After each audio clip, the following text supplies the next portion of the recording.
Hey everyone, this is Chris, and I'm going to be showing you how to make your own avatar pictures like the ones seen here. First off, you're going to need a picture. You're going to want to start with a good quality picture, one that doesn't have a lot of blurriness, one that's sharp enough where you can define the colors. And if you have a lot of hair, you may want to pull it back because hair is something very difficult to do with a photo editing software. But anyways, so I'm going to show you guys how you can make your own pictures just like these.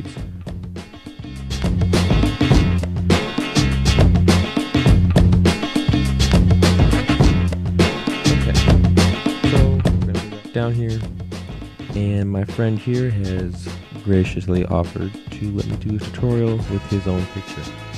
Now I've already done this picture, and I'm just going to retrace my steps so I don't have to actually do them, but you're just going to follow along. Alright, so first we have to select what we want. Usually I select the outer part of the person, and we'll just keep selecting things until you got what you want. Then you're going to want to refine your selection, maybe make a couple adjustments. And eventually, once you have your adjustments, you will have a nice outline of your person here.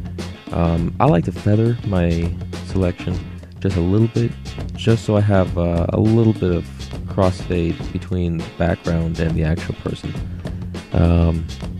Once you have that, you're going to make a new layer via copy, and that way you have, over here you have your multiple layers. You have your background, your person, and the original. And the original is always good to keep the original so you can refer back to it if you need to. Alright, so after you select that, usually I go ahead and select just the skin, because we're going to want to make the skin bluish, a bluish tint. To do that, it's pretty simple. You can do it a couple ways. First way, you can just take the skin and go up to colorize or whatever, and just mess around with the colors. Another way you can do it, which I'll be showing in a second, is you can take the curves of the picture, the RGB curves, the red, blue, and green, and reduce the red, increase the blue slightly, and reduce the green. So that's another way to do it. Alright, so moving on. So once I have my face selected and I've duplicated the face and I've made the face bluish tint, I then go ahead and take the hair from one of my other layers. My layer right here is going to be a copy, and I just take it and completely desaturate it so it's black and white now, because the avatar, the Navi, have black hair, and one with red hair would just look weird. So once that's done, now he has black hair, looks all nice. Couple adjustments. You can see closer up here that if we zoom in here, there's some reddish around his hair. And to fix that, we want to take the cloning stamp and we just clone a couple of the blue areas here. Make the face go out more on the hair. The same thing with the hair over here on the reddish. Click your clone stamp and just put some more black around there. Not too hard. Alright, let's see. Moving on. So after that, I begin brushing the markings of the Navi onto the face. Slowly with a brush, nice light, gentle touch. And you can see the progression here.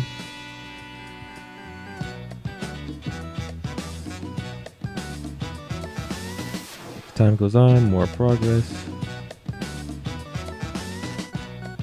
Okay, what you just saw there is it gets darker. I'll go back for you guys.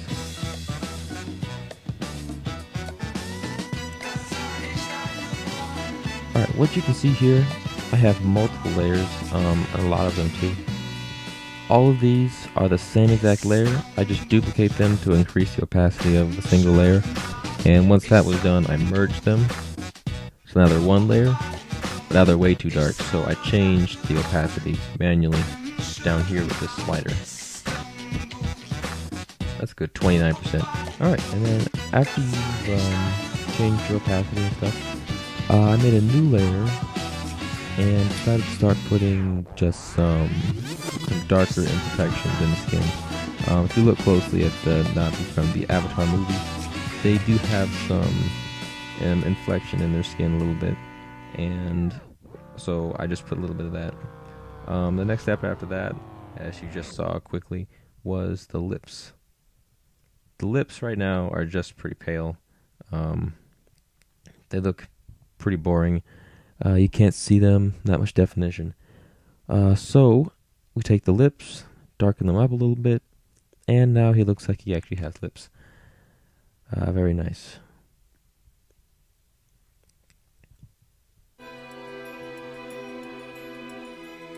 Alright then, the next step that we were doing was adding the glowing dots to the face.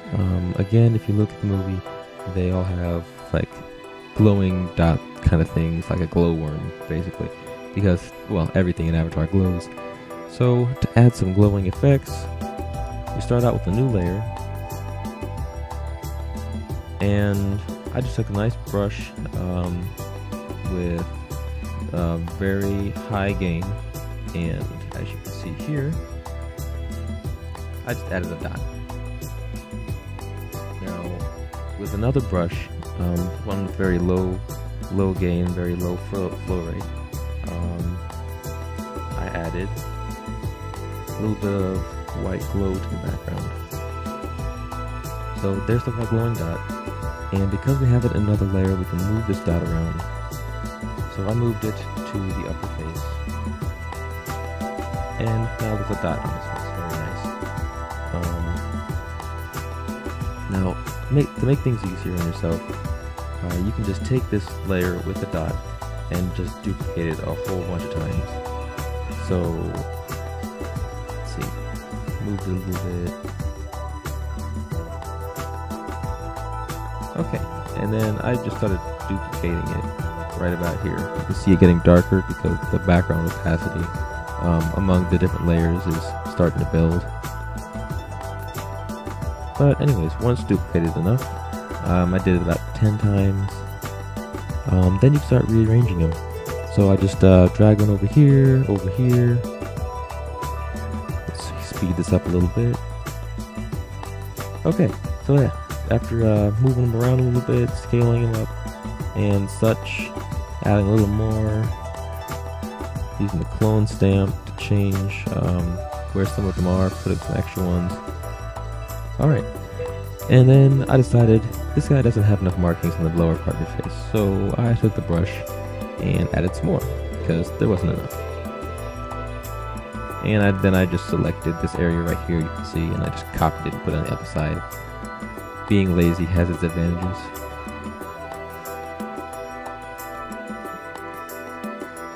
Copy, paste, reverse. Alright, then I merged the layers of light, I believe. I think that's what that layer was. Or no, it's something. Put the markings together. Alright, so the next step we did was a couple more markings, some white ones around his eye. Put some on his chest down there, his neck. Alright, then I changed the blending mode. This is a very important thing. These markings, you can see here, the white ones, in the step a second ago, they were white. And now they're more of a bluish. Now, to get that effect, you change the blending mode. The blending mode that I'm using specifically is overlay. I like overlay because it takes your layer and it gives it mostly the color of the layer under it. So I like it a lot. Helps for painting on things to make them look realistic, not like you're just painting on them. But I mean, it's a personal preference. Whoops. Alright. So, next step was the eyes. Now, the Navi in Avatar, their eyes are enlarged. They're bigger than a normal person's, and they're also yellow. Now, this can be hard in some cases because a lot of pictures, you can barely see the person's eye, and it can be hard. Sometimes they just do not look right. But I gave it a try with this one. So first thing we do, select the eye. Make sure you get the closest selection to just the eye as possible. And next, made a new layer, and I made a new layer via copy of the eyes, and from that copy, I enlarged the eyes with the bulge tool. So now both the eyes are bigger. You can noticeably see that. If you can't, I will show you again. So here's the original, and here's now. So yes, there is a difference. Okay, next step was to select the iris of the eye, because we want to make that yellowish.